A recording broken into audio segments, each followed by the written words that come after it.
Hello, எந்த டாக்டர்கிட்ட போனாலும் எக்ஸசைஸ் பண்ணுவீங்களா அப்படிங்கிற ஒரு கொஸ்டினை கேட்குறேன். வெயிட் குறைக்கணும், சுகரை குறைக்கணும்னாலும், ஸ்ட்ரெஸ்ஸை குறைக்கணும் அப்படின்னாலும் எக்ஸசைஸ் பண்ண சொல்கிறாங்க. இது மூணுமே கம்பேர் பண்ணி பார்க்கும்போது நமக்கு எக்ஸசைஸுக்கும் இதுக்கும் என்ன சம்மந்தங்கிறது ஓரளவுக்கு புரிஞ்சுக்க முடியுது. பட் எக்ஸசைஸ் பண்ணுங்க, பிபி குறையும் அப்படின்னு சொல்லும்போது கொஞ்சம் யோசிக்கிறோம். ஒரு சின்ன ஒர்க் பண்ணால் நம்ம எல்லாருக்கும் பிபி ஏறுது. ஒர்க்குக்கும் எக்ஸசைஸுக்கும் பெரிய டிஃப்ரென்ஸ் இல்லை. ஒரு sequence of events, repetitive moments. ஒர்க்குங்கிறது ஒரு டார்கெட்டட் மூமெண்ட். இது ரெண்டுமே ஒன்று தான் ஒரு வகையில் பார்த்தா. ஒர்க் பண்ணால் பிபி ஏறும், ஹார்ட் ரேட் அதிகமாகும். ஒரு பர்டிகுலர் பீரியடுக்கு அப்புறம் நம்மளால் கொஞ்சம் மூச்சு வாங்க ஆரம்பித்தா நிறுத்திடுறோம். பட் இப்போது நீங்கள் எக்ஸசைஸ் பண்ணுங்கள், பிபி குறையும் அப்படிங்கிறாங்க. பிபினா என்ன? Blood pressure. ஹார்ட் பிளட்டை பம்ப் பண்ணுது, அந்த பிளட் வெளியே வருது. வெளியில் வர ரத்தம் இரத்த குழாய் மேலே ஏற்படுத்தக்கூடிய ஒரு அழுத்தம் ஹார்ட்டு பம்ப் பண்ணும் பொழுது, இதுதான் இரத்த அழுத்தம். ஸோ இதில் ரெண்டு விஷயம் வருது. ஹார்ட் நிறைய பிளட்டை வெளியில் அனுப்புனா அதுவும் ப்ரெஷர் அதிகரிக்கும். இந்த வர்ற பிளட்டை ஈஸியாக இரத்த குழாய் விரிஞ்சு கொடுத்து அனுப்பிடுச்சு அப்படின்னா ஹார்ட் அதிக ப்ரெஷர் கொடுத்து வெளியே தள்ள வேண்டிய அவசியம் இல்லை. இந்த இரத்த குழாயை சரியான முறையில் விரியாமல் ஒரு குறுகிய இரத்த குழாயாக இருந்தது அப்படின்னா இந்த ஹார்ட் அது வெளியே அனுப்புகிற அந்த பர்டிகுலர் குவான்டிட்டி ஆஃப் பிளட்டு அனுப்புறதுக்கு கொஞ்சம் எக்ஸ்ட்ரா ப்ரெஷர் போட வேண்டியிருக்கும். ஸோ ஒன்று ஹார்ட்டு, இன்னொன்று இரத்த குழாய். இது ரெண்டு அடிப்படையாக வச்சு தான் ப்ரெஷர் ஏறுறதும் இறங்குறதும். எக்ஸசைஸ் பண்ணும்பொழுது மசில்ஸ் எல்லாம் சுருங்கி விரியுது. அந்த மசில்ஸ் நிறையா ஒர்க் பண்ணுது, அதுக்கு நிறைய எனர்ஜி தேவை. அந்த எனர்ஜிக்கு ஆக்சிஜன் தேவை. அந்த ஆக்சிஜனை கொண்டு போகிறதுக்கு பிளட் சப்ளை அந்த இடத்துக்கு அதிகமாக போய் ஆகணும். அப்போ ஹார்ட் எக்ஸ்ட்ரா பிளட்டை அனுப்பி தான் ஆகணும். எக்ஸ்ட்ரா பிளட் வெளியில் வரும்போது பிபி அதிகரித்து தான் ஆகணும். ஸோ இப்போ ஹார்ட்டுக்கு ரெண்டு ஃபேஸ், ஒன்று சுருங்கிறது, இன்னொன்று விரிகிறது. சுருங்கும் போது பிளட் வெளியில் வருது, அந்த பிளட்டு ரத்த குழாயில் ஒரு ப்ரெஷரை உண்டாக்குது, அதை பிளட் ப்ரெஷர்னு சொல்லிட்டோம். அப்போ ஹார்ட் விரியும் போது என்ன ஆகும்? எந்த பிளட்டும் வெளியில் வரப்போகிறதில்ல. அப்போ ப்ரெஷர் ஜீரோவாக இருக்கணும் இல்லையா? பட் அப்படி ஜீரோவாக இருக்கிறது இல்லை. அது ஏன் அப்படின்னா அந்த வெளியில் வர்ற அந்த ரத்தம் இந்த இரத்த குழாயில் ஒரு இடத்துலேருந்து இன்னொரு இடத்துக்கு போகணும் அப்படின்னா அதில் ஓரளவுக்கு கொஞ்சம் அழுத்தம் இருந்தால் தான் ரத்தம் அதே இடத்துல தங்காமல் அடுத்த இடத்துக்கு போகும். அப்போது அந்த சமயத்துலேயும் ஒரு பர்டிகுலர் ப்ரெஷர் மெயின்டைன் ஆகணும். இப்போ நமக்கு ரெண்டு ப்ரெஷர் கிடச்சிருக்கு. ஒன்று ஹார்ட் சுருங்கும் பொழுது, கன்ட்ராக்ஷன் ஆகும்போது வெளியில் வர பிளட் எக்ஸர்ட் பண்ணுற ப்ரெஷரு. ஹார்ட் விரிஞ்சி அதுக்கு ரத்தத்தை வாங்கிக்கும் பொழுது இந்த இரத்த குழாயில் ரத்தம் அடுத்த இடத்துக்கு போக வேண்டியதுக்கு உண்டான ஒரு ப்ரெஷர். இதைத்தான் நம்ம ரெண்டு நம்பரில் பார்க்குறோம், 120/80. இந்த 120ங்கிறது ஹார்ட் சுருங்கும்பொழுது ரத்தம் வெளியில் வர்றதுனால உண்டாகக்கூடிய ப்ரெஷர். இந்த 80ங்கிறது ஹார்ட் விரியும் பொழுது இந்த இரத்த குழாயில் நார்மலாக இருக்க வேண்டிய ஒரு ப்ரெஷர். அந்த சுருங்கிறத சிஸ்டாலி அப்படிங்கிறோம், விரியறத டயஸ்டாலி அப்படிங்கிறோம். சுருங்கும்போது இருக்கிற ப்ரெஷர் சிஸ்டாலிக் ப்ரெஷர் 120, விரியும்போது இருக்கிற ப்ரெஷர் டயஸ்டாலிக் ப்ரெஷர் 80. இதுதான் நமக்கு தெரிஞ்ச ஒரு ஃபேக்ட். இதை பேஸ் பண்ணி இப்போ 2-3 விஷயம் தெரிஞ்சுக்கலாம். ஒன்று சிஸ்டாலிக் ப்ரெஷர், அதாவது ஹார்ட்டு சுருங்கும்பொழுது ரத்தம் வெளியில் வரும்பொழுது அது ஏற்படுத்தக்கூடிய அந்த அழுத்தம். இது எதை பொறுத்து இருக்குது? ஒன்று, ஹார்ட் எத்தனை தடவை சுருங்கி விரியுதோ அதுக்கு தகுந்த மாதிரி ரத்தத்தினுடைய அளவு அதிகமாகும். ரெண்டாவது, ஒரு தடவை சுருங்கும்போது ஹார்ட் எவ்வளவு பிளட்டை இந்த இரத்த குழாய்க்கு அனுப்புதோ அதை பொறுத்தும் ப்ரெஷர் அதிகமாகும் இல்லை குறையலாம். ஒரு தடவை ஹார்ட் சுருங்கும் பொழுது 70 ml வெளியில் அனுப்புது. ஒரு நிமிஷத்துக்கு 70 தடவை சுருங்கி விரியுது. ஒரு தடவை 70 ml வெளியில் வருதுன்னா 70 தடவை ஒரு நிமிஷத்தில் 4900 ml, அரவுண்ட் 5 லிட்டர்ஸ்னு வச்சுக்கலாம். நம்ம உடம்புல இருக்கிற அத்தனை பிளட்டையும் ஒரு நிமிஷத்தில் சர்க்குலேட் பண்ணுது. ஒரு இடத்துக்கு எக்ஸ்ட்ரா பிளட்டு தேவை அப்படின்னா எப்படி இந்த எக்ஸ்ட்ரா பிளட்டை அந்த இடத்துக்கு போக வைக்கலாம்? ஃபார் எக்ஸாம்பிள், எக்ஸசைஸ் பண்ணும்பொழுது ஒன்று 70 தடவை துடிக்கிற ஹார்ட்டு, சுருங்கி விரிகிற ஹார்ட்டு ஒரு 100 தடவை சுருங்கி விரியலாம். எக்ஸ்ட்ராவாக 30 தடவை சுருங்கி விரியுது. அப்போ இந்த 30 தடவைக்கு ஒரு 2000 ml எக்ஸ்ட்ராவாக அந்த இடத்துக்கு போகும். ஸோ இது ஒன்று, அதாவது ஹார்ட் ரேட். இதை அதிகப்படுத்தி அந்த இடத்துக்கு ரத்தத்தை அதிகம் கொடுக்கலாம். இப்போ என்ன ஆகும்? இந்த எக்ஸ்ட்ரா ரத்தம் வெளியில் வர்றதுனால ப்ரெஷர் ஏறும். ஸோ ஒன்று ஹார்ட் ரேட். ரெண்டாவது, ஒரு தடவை சுருங்கும் பொழுது 70 ml வெளியில் போகுதுன்னு சொன்னேன். சப்போஸ் ஒரு தடவை சுருங்கும் போது 100 ml வெளியில் போச்சு அப்படின்னா 70 தடவை சுருங்கி விரியும் பொழுது வெறும் 5000 ml பிளட் தான் வெளியில் போச்சு. ஏன்னா 70 ml தான் ஒரு தடவை வெளியே போச்சு. இப்போ 100 ml வெளியில் போகிறதுனால 70 தடவை துடிக்கும் பொழுது 7000 ml வெளியில் போகும். ஒரு தடவை சுருங்கும் பொழுது வெளியில் வர்ற அந்த வால்யூம், அந்த அளவு, அந்த பிளட், இதுக்கு பேர் ஒரு ஸ்ட்ரோக். ஒரு சுருங்கிறத ஒரு ஸ்ட்ரோக்னு சொல்லுவோம், ஸ்ட்ரோக் வால்யூம். ஸோ இந்த ஸ்ட்ரோக் வால்யூம் 70லேருந்து 100 ஆச்சுன்னா அந்த இடத்துக்கு போகிற பிளட் அதிகமாகும். ஒரு நிமிஷத்தில் 70 தடவை துடிக்கிற ஹார்ட்டு, சுருங்கி வருகிற ஹார்ட்டு 100 தடவை துடித்தாலும் அங்கே போகும். ஸோ 2 ஃபேக்டர் இப்போ பார்த்தோம். ஒன்று ஹார்ட் ரேட்டு, ரெண்டாவது ஸ்ட்ரோக் வால்யூம். இந்த ஹார்ட் ரேட்டும் இந்த ஸ்ட்ரோக் வால்யூம் ரெண்டையும் மல்டிப்ளை பண்ணோம்னா ஒரு குவான்டிட்டி ஆஃப் பிளட் வரும். அது ஹார்ட்லேருந்து வெளியில் வரக்கூடிய அவுட்புட். இதை கரெக்டாக மெடிக்கலாக சொல்லணும் அப்படின்னா கார்டியாக் அவுட்புட். ஸோ இந்த கார்டியாக் அவுட்புட்டு அதிகமானால் பிபி அதிகமாகும். இந்த கார்டியாக் அவுட்புட் குறைஞ்சதுன்னா பிபி குறையும். ஸோ இந்த 2 ஃபேக்டரும் ஹார்ட் சம்மந்தப்பட்டதுனால இருக்கிறதுனால இதை சென்ட்ரல் ஃபேக்டர்ஸ் அப்படின்னு சொல்லலாம். இப்போது இரத்த குழாயை பற்றி எடுத்துக்கலாம். இரத்த குழாய் டயாமீட்டர், அளவு, இரத்த குழாய் சுருங்கி விரிகிற தன்மை, எலாஸ்டிசிட்டி, இது 2 கேரக்டர் பொறுத்து தான் பிபி ஏறும் குறையும். எப்படி? ஒரு ஹார்ட்டுங்கிறது ஒரு மோட்டர் மாதிரி, இந்த இரத்த குழாய் ஒரு ஹோஸ் பைப் மாதிரி. இந்த ஹோஸ் பைப்பு பெரிய பைப்பாக இருந்ததுன்னா மோட்டர் ஹார்ஸ் பவர் கம்மியாக இருந்தால் கூட ஈஸி தண்ணியை வெளியில் வந்துடும்.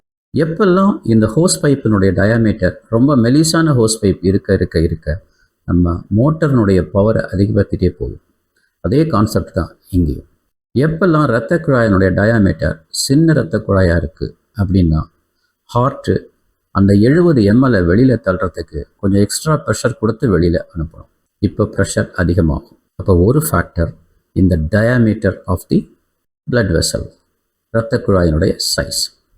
ரெண்டாவது, பிளட் வெளியில் வருது, இந்த இரத்த குழாய் மெல்லிசாவும் இருந்து அதே சமயத்தில் ஈஸியாக விரிஞ்சு கொடுக்குற மாதிரி இருந்தது அப்படின்னா எல்லா பிளட்டையும் ஈஸியாக வெளியில் வர்றதுக்கு அலோவ் பண்ணும். அப்போ ஹார்ட்டு ரொம்ப ஈஸியாக ப்ரெஷரை கம்மியோட வெளியில் தள்ளிட்டு போயிடும். ஸோ இந்த 2 ஃபேக்டர் இரத்த குழாயை பொறுத்த வரைக்கும். ஒன்று டயாமீட்டர், விட்டம். ரெண்டாவது விரிஞ்சு கொடுக்குற தன்மை, எலாஸ்டிசிட்டி. ஸோ என்னென்ன ஃபேக்டர்னால பிபி மெயின்டைன் ஆகுது, அதிகமாகுது அப்படிங்கிறது தெரிஞ்சது நமக்கு. இந்த ஃபேக்டர்ஸில் எதெல்லாம் குறைஞ்சா பிபி குறையும். ஸோ இந்த 4 ஃபேக்டரில் வச்சு தான் நம்ம எக்ஸசைஸ் பண்ணும்போது ஏறுறதும் இறங்குறதும் நடக்குது. இதில் எப்படி ஏறுது எப்படி இறங்குதுங்கிறத பார்க்கலாம். ரைட், எக்ஸசைஸ் ரத்த அழுத்தத்தை அதிகப்படுத்துமா குறைக்குமா? நேரடியான பதில் என்ன அப்படின்னா ரெண்டுமே பண்ணும். எதை பொறுத்து ஏறும், எதை பொறுத்து இறங்கும், எக்ஸசைஸுக்கும் இந்த ஏற்று இறங்குறதுக்கும் என்ன சம்பந்தம், இதை பார்ப்போம். இம்மீடியட் எஃபெக்ட், உடனடியாக என்ன நடக்குது அப்படின்னா எக்ஸசைஸ் பண்ணுறீங்க, அந்த தசைகளுக்கு நிறைய ரத்தம் போகணும். அந்த சமயத்தில் ஹார்ட் இம்மீடியட்டாக அதுக்கு ரத்தத்தை அனுப்பணும். ஒன்று ஹார்ட் சுருங்கி விரிகிறத அதிகப்படுத்தணும், ரேட் அதிகப்படுத்தணும். ரெண்டாவது அதில் வெளியில் தள்ளுற பிளட்டை எக்ஸ்ட்ராவாக கொடுத்தாகணும், அதாவது கார்டியாக் அவுட்புட்டை அதிகப்படுத்தணும். இதுதான் ஃபஸ்ட்டு. இந்த சமயத்தில் அதிகம் பிளட் வெளியில் வருது, அதிக தடவை ஹார்ட் சுருங்கி விரியுது, அப்போ ரேட்டும் அதிகமாகுது, அந்த ஸ்ட்ரோக் வால்யூம் அதுவும் அதிகமாகுது. இது ரெண்டையும் பொறுத்து பிளட் ப்ரெஷர் அதிகம் ஆகும். எப்போ எக்ஸசைஸ் பண்ணிட்டு இருக்கும் பொழுது இம்மீடியட்டான உடனடியான ஒரு எஃபெக்ட், பிபி அதிகமாகும். மற்ற 2 ஃபேக்டர் இருக்கு இல்லையா, எலாஸ்டிசிட்டியும் அந்த இரத்த குழாயினுடைய அளவும். அப்போ என்ன ஆகும், இரத்த குழாய் உடனடியாக விரிஞ்சு கொடுக்கணும் அப்படிங்கிற பழக்கம் இல்லை. ஏன்னா அது சாதாரணமாகவே ஓரளவுக்கு விரிஞ்சி சுருங்கியே பழக்கப்பட்டிருக்கு, டயாமீட்டரும் கம்மியாக இருக்கும். ஸோ டெம்பரரியாக ஒரு பிளட் ப்ரெஷர் அதிகமாகுது. இந்த டெம்பரரியாக ஏறுற பிளட் ப்ரெஷர் கெடுதலாம் அப்படின்னா இல்லை, இன்னும் சொல்லப்போனால் அது நல்லது தான். ஒரு இடத்துக்கு தேவை அதிகமாகுது, அந்த தேவையை இது பூர்த்தி பண்ணுது. அந்த சமயத்தில் இந்த எக்ஸ்ட்ரா பிளட் போகலைன்னா நம்ம ஈஸியாக டயர்டாகும். அது நல்ல விஷயம் கூட இது. இப்போ அந்த ஃபஸ்ட்டில் 120ன்னு சொன்னோம் இல்லையா, சிஸ்டாலிக் ப்ரெஷர், அது மட்டும் 200 வரைக்கும் கூட போகும்.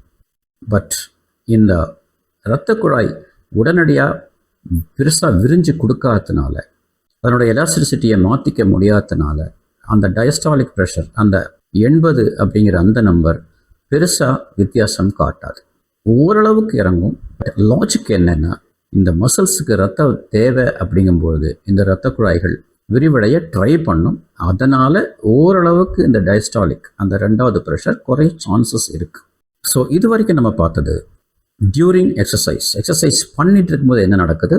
அடுத்தது எக்ஸசைஸ் பண்ணி முடிச்சிட்டோம், ஒரு இடத்துல உட்காடுறோம், நல்லா வேர்த்து விடுது, நல்லா ப்ரீத் பண்ணிவிட்டு ஈஸியாக இருக்குது இப்போ ப்ரீத் பண்ணுறது. ஏன்னா ரொம்ப கஷ்டப்பட்டு மூச்சு விட்டு எக்ஸசைஸ் முடிச்சுட்டு உட்காரும்பொழுது சாதாரணமாக மூச்சு விட்டு இருந்ததை விட இப்போ கொஞ்சம் ஈஸியாக மூச்சு விடுற மாதிரி இருக்கும். அதே மாதிரி தான் சாதாரணமாக இருந்த பிபி இப்போ அதை விட கம்மியாக இருக்கும். நீங்கள் ரெஸ்ட்டில் இருந்தபோது பிபி ஒன்று இருக்குது அப்படின்னா 120/80னா நீங்கள் எக்ஸசைஸ் பண்ணும்போது அது 200/80 வரைக்கும் கூட இருக்கலாம். பட் முடிஞ்ச பிற்பாடு பார்த்தீங்கன்னா 110/80 கூட வந்துடும். பேஸ்லைன் பிபியோட கொஞ்சம் கீழே போக சான்சஸ் இருக்குது போஸ்ட் எக்ஸசைஸ் பீரியட். இப்போ நெக்ஸ்ட்டு லாங் டேர்ம் எஃபெக்ட். இந்த லாங் டேர்ம் எஃபெக்டை தான் எக்ஸசைஸ் பண்ணுங்கள் பிபி குறையும். லாங் டேர்ம் எஃபெக்டில் என்ன நடக்கும்னு பார்க்கலாம். நீங்கள் கொஞ்சம் கொஞ்சமாக உங்கள் ஹார்ட்டுக்கு ட்ரைனிங் கொடுக்க ஆரம்பிக்கிறீங்க. எப்படி? நீ ரொம்ப கஷ்டப்பட்டு ஒர்க் பண்ணக்கூடாது, ஆனால் உன்னுடைய ஒர்க் நிறைய இருக்கணும். ஹார்ட் ரேட்டையும் அதிகப்படுத்தாமல் பிளட் வெளியில் வர்றதை கொஞ்சம் அதிகப்படுத்தணும். ஹார்ட் ரேட் அதிகப்படுத்தினா படபடப்பு வரும்.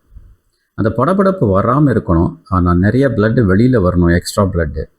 அப்போ நேச்சுரலாகவே என்ன ஆகும் அப்படின்னா ஒரு ஃபேக்டர் நம்ம குறைச்சிட்டோம். ஹார்ட் ரேட் கம்மியாகும்போது பிபி ஏறாது. ஸோ இதை தான் நம்ம கார்டியோ அப்படிங்கிறோம். ரேட்டை கம்மி பண்ணுறோம், அதே சமயத்தில் அந்த ஹார்ட்டில் ஒரு நிமிஷத்தில் வெளியில் வரக்கூடிய பிளட்டினுடைய குவான்டிட்டி கம்மியாகாமல் பார்த்துக்கிறோம். இதுக்கு ஒரு ட்ரைனிங் கொடுக்குறோம்.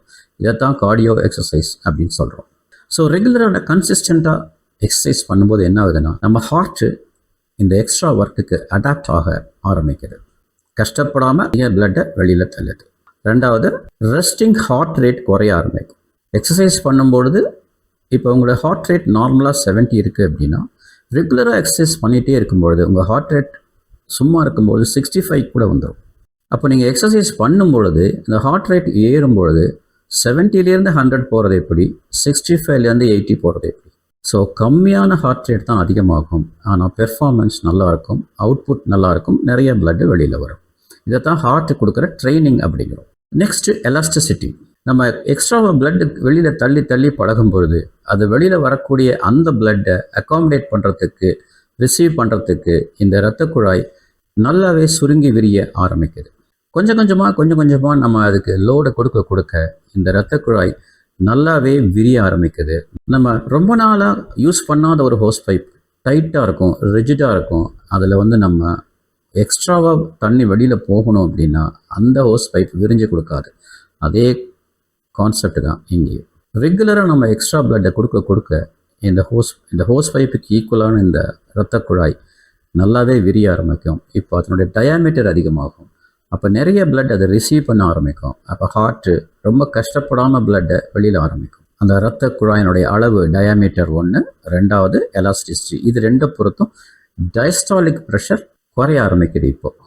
ஸோ ஹார்ட்டை ப்ராக்டிஸ் பண்ணுறதுனால, ஹார்ட் ரேட்டை கம்மி பண்ணுறதுனால பிளட்டாக வெளியே வருது, ஆனால் ஹார்ட் கஷ்டப்படலை, இப்போ ப்ரெஷர் கம்மியாகுது. அதே மாதிரி வர்ற பிளட்டை இந்த இரத்த குழாய் ஈஸியாக வாங்கிக்குது. ஏன்னா இதனுடைய டயாமீட்டர் அதிகமாகுது, எலாஸ்டிசிட்டி அதிகமாகுது. இது ரெண்டும் பெருசாக இருக்கும்போது பிபி நேச்சுரலாகவே குறைய ஆரம்பிக்கும். இந்த ரெண்டு ஃபேக்டர், சிஸ்டாலிக் ப்ரெஷர் கண்ட்ராக்ஷன் அப்போ, டயஸ்டாலிக் ப்ரெஷர் விரியறப்போ, இது ரெண்டுமே குறையிறதுக்கு எப்படி குறையுது, எதனால் குறையுது, அதை நம்ம எப்படி ட்ரைனிங் கொடுக்குறோம் அப்படிங்கிறத பற்றி தான் இப்போ பார்த்தோம். டயாமீட்டர் அதிகமாகி எலாஸ்டிசிட்டி அதிகமாகும் பொழுது ரெசிஸ்டன்ஸ் குறையுது, தடுப்பு சக்தி. அடுத்த ஃபேக்டர் எதனால் பிபி குறையும் அப்படின்னா நரம்பு, சிம்பத்தட்டிக் சிஸ்டம் ஒன்று இருக்குது. அதாவது எக்ஸசைஸ் அப்படிங்கிறது திடீர்னு நீங்கள் பண்ணினீங்கன்னா அது ஒரு எமர்ஜென்சி மாதிரி. ஒரு எமர்ஜென்சி அப்போ நம்ம உடம்புக்குள்ளே நிறைய ஹார்மோன்ஸ் இருக்கும். அதில் முக்கியமானது அட்ரினலின் அப்படிங்கிறது. அது எதுக்குன்னா இந்த எமர்ஜென்சியை ஓவர் கம் பண்ணுறதுக்கு அந்த சிஸ்டம் ஒர்க் பண்ணி நம்ம ஹார்ட் ரேட்டை அதிகப்படுத்தும், உங்களோட பிளட்டு நிறையா பம்ப் பண்ண வைக்கும், நம்ம பிபியை அதிகப்படுத்தி வைக்கும். இது எப்போ நடக்கும் அப்படின்னா திடீர்னு ஒரு எக்ஸசைஸ் பண்ணும்போது அது ஒரு எமர்ஜென்சியாக நம்ம பாடி எடுத்துக்கிட்டு, ஒரு பழக்கமில்லாத ஒரு வேலை, அநேகமாக இது நீ கொஞ்ச நேரம் தான் செய்வேன்னு நினைக்கிறேன், எப்படியாவது இதுலேருந்து வெளியில் வரணும், அதுக்கு என் பாடி ஒத்துழைக்கணுங்கிறதுக்காக இந்த சிஸ்டம் ஆக்டிவேட் ஆகி சிம்பத்தட்டிக் சிஸ்டம், அட்ரினலின் அப்படிங்கிற ஹார்மோன் வெளியில் வந்து இந்த சமயத்தில் அந்த பிபியை ரைஸ் பண்ணி அந்த சுச்சுவேஷனை ஃபேஸ் பண்ணுறதுக்காக ஹெல்ப் பண்ணும். பட் இதே விஷயத்தை திரும்ப திரும்ப திரும்ப பண்ணும்பொழுது நம்ம உடம்புக்கு இது ஒன்றும் எமர்ஜென்சி இல்லை அப்படிங்கிற ஒரு உணர்வை உண்டாக்கி இந்த எட்ரினலின் அப்படிங்கிற ஹார்மோனை சுரக்கிறத கம்மி பண்ணி நேச்சுரலாகவே இவர் ரெகுலராக இந்த மாதிரி பண்ணுவார் போல இருக்குது, நம்ம அனாவசியமாக இவரோட பிபி எல்லாம் ஏற்றிட்டு இருக்க வேணாம் அப்படின்னு அந்த எமர்ஜென்சி சுச்சுவேஷன் எமர்ஜென்சியாக இல்லாமல் ஒரு சாதாரண டே டு டே ஆக்டிவிட்டியில் இந்த எக்ஸசைஸ் வரும்பொழுது இந்த அட்ரினலின் வராது. அப்போ பிபி ஏறாது. என்ன சொல்லப்போனால் பிபி இறங்க ஆரம்பிக்கும். அடுத்தது ஒரு முக்கியமான மெக்கானிசம். இந்த இரத்த குழாயினுடைய இன்னர் லைனிங் ஸ்மூத்தான ஒரு லைனிங் இருக்கும். அந்த லைனிங் பேர் எண்டோத்தீலியம் அப்படிங்கிறது பேர். நைட்ரிக் ஆக்சைடு அப்படிங்கிற ஒரு கேஸ் ரிலீஸ் பண்ணக்கூடிய ஒரு சக்தி இருக்குது இந்த எண்டோத்தீலியத்துக்கு. எக்ஸசைஸ் பண்ணும்பொழுது இந்த நைட்ரிக் ஆக்சைடு அப்படிங்கிறது நிறைய ப்ரொடியூஸ் ஆக ஆரம்பிக்கும். இந்த இரத்த குழாயை கொஞ்சம் விரிய வைக்கிற சக்தி இந்த நைட்ரிக் ஆக்சைடுக்கு இருக்குது. ஸோ எவ்வளோக்கு எவ்வளவு நைட்ரிக் ஆக்சைடு அதிகமாகுதோ அவ்வளோக்கு அவ்வளவு இரத்த குழாய் விரிய ஆரம்பிக்கும். விரிய ஆரம்பிச்சதுன்னா டயமீட்டர் அதிகமாகும். டயமீட்டர் அதிகமாச்சுன்னா ரத்தம் வரும்போது அந்த ரெசிஸ்டன்ஸ் குறைஞ்சிரும். நேச்சுரலாகவே அந்த டயஸ்டாலிக் ப்ரெஷர் குறைய ஆரம்பிச்சிடும். ஸோ இது ஒரு எண்டோத்தீலியல் ஃபங்க்ஷன் அப்படின்னு கூட சொல்லலாம். நேரடியான இன்னொரு எஃபெக்ட் என்ன இருக்குன்னா வெயிட் லாஸ்.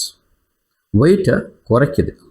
இன்சுலின் சென்சிட்டிவிட்டியை அதிகமாக்குது. அதாவது நம்ம பாடி நம்ம சுரக்கிற இன்சுலினுக்கு ஈஸியாக ரெஸ்பாண்ட் பண்ணி அந்த பிளட் சுகரை குறைக்கிறதுக்கு ஹெல்ப் பண்ணுது. ஸோ அப்படி குறைக்கிறதுக்கு ஹெல்ப் பண்ணி இன்சுலின் ரெசிஸ்டன்ஸை குறைச்சி இன்சுலின் சென்சிட்டிவிட்டியை அதிகமாக்கும் பொழுது நேச்சுரலாகவே வெயிட் குறைய ஆரம்பிக்கும். அன்னெசரியாக ஃபேட் அக்குமுலேஷன் குறைய ஆரம்பிக்கும். ஸோ இதுவும் ஒரு வகையில் நம்மளுடைய பிளட் ப்ரெஷரை இறக்கிறதுக்கு ஹெல்ப் பண்ணுது. இதில் முக்கியமான விஷயம் என்னென்னா பிளட் ப்ரெஷர் இருக்கிறவங்களுக்கு எவ்வளோ குறைக்குது அப்படின்னு ஒன்று இருக்குது. பிளட் ப்ரெஷர் வரலாம் அப்படின்னு ஒரு சான்ஸ் இருக்கு இல்லையா, ப்ரீ ஹைப்பர்டென்சிவ் பேஷண்ட்ஸ். இவங்களுக்கு மாத்திரை மருந்துகள் இல்லாமலே இந்த எக்ஸசைஸ் மூலிமா ஒரு 5 to 10 millimeter பிளட் ப்ரெஷரை குறைக்கலாம். அப்போ எக்ஸசைஸ் ஒரு பிபியை குறைக்கிற ஒரு மெடிசின் மாதிரி தான் ஹெல்ப் பண்ணுது. ஸோ 3 சிச்சுவேஷன் பார்த்தோம். ஒன்று, எக்ஸசைஸ் பண்ணும் பொழுது பிபி ஏறும். செஞ்சு முடித்த பிற்பாடு நம்ம நார்மல் பிபியோட கீழே போகும். லாங் டேர்ம் தொடர்ந்து கன்சிஸ்டண்டாக செஞ்சோம் அப்படின்னா ஒரு 5 to 10 millimeter குறையும். ஸோ 3 சிச்சுவேஷன்லேயும் வெவ்வேறு விதமாக இந்த பிளட் ப்ரெஷர் ஏறி இறங்கி அந்த ரெஸ்பான்ஸ் கொடுக்குது. இப்போது எக்ஸசைஸ் பண்ணால் ஏன் பிளட் ப்ரெஷர் குறையுது அப்படிங்கிறதுக்கு ஒரு ரீசன் சொல்லிட்டோம். அந்த மெக்கானிசம் உங்களுக்கு தெரிஞ்சிருக்கும். இப்போ ஓரளவுக்கு உங்களுக்கு ஹார்ட் ரேட்னா என்ன, ஸ்ட்ரோக் வால்யூம்னா என்ன, கார்டியக் அவுட்புட்னா என்ன, எலாஸ்டிசிட்டி ஆஃப் த பிளட் வெசல்னா என்ன, டயாமீட்டர் ஆஃப் த பிளட் வெசல்னா என்ன, இது எல்லாம் ஒன்று எப்படி லிங்க் ஆகிருக்கு, எப்படி பிபி ஏறுது, எப்படி இறங்குது. இப்போ நிச்சயமாக ஒரு கிளாரிஃபிகேஷன் உங்களுக்கு கிடச்சிருக்கும் ஏன் எக்ஸசைஸ் ரெகுலராக பண்ண சொல்கிறோம். பட் இதில் ஒரு முக்கியமான விஷயம், ஆல்ரெடி நிறைய பிபி இருக்கிறவங்களுக்கு ரொம்ப கேர்ஃபுல்லாக எக்ஸசைஸ் பண்ணணும். அது எக்ஸ்ட்ரா லோட் ஆயிரும். Especially aged people, heart problem இருக்கிறவங்க, இவங்கெல்லாம் ரொம்ப கேர்ஃபுல்லாக இருக்கணும். டாக்டர்கிட்ட கன்சல்ட் பண்ணிட்டு செய்யணும். சிலருக்கு நார்மலாக இருக்கிறது ரொம்ப வேகமாக அதிகமாக ஏறுது அப்படின்னா என்ன அர்த்தம்னா, ஃப்யூச்சரில் இவர் யங்காக இருந்தால் கூட இன் ஃப்யூச்சர் இவருக்கு பிளட் ப்ரெஷர் வர சான்சஸ் இருக்குது அப்படின்னு கண்டுபிடிச்சிக்கலாம். யார் எந்த மாதிரி எக்ஸசைஸ் பண்ணலாம், எவ்வளோ நேரம் பண்ணலாம் அப்படிங்கிறத பற்றியெல்லாம் டீட்டெயிலாக இன்னொரு வீடியோவில் பார்க்கலாம். நான் டாக்டர் பாலசுப்ரமணியன். இந்த வீடியோ ஓரளவுக்கு உங்களுடைய டவுட்ஸை கிளாரிஃபை பண்ணியிருக்குன்னு நினைக்கிறேன். யூஸ்ஃபுல்லாக இருந்தது அப்படின்னா இந்த வீடியோவை ஷேர் பண்ணுங்கள், லைக் பண்ணுங்கள், முடிஞ்சால் சப்ஸ்கிரைப் பண்ணுங்கள். தேங்க்யூ.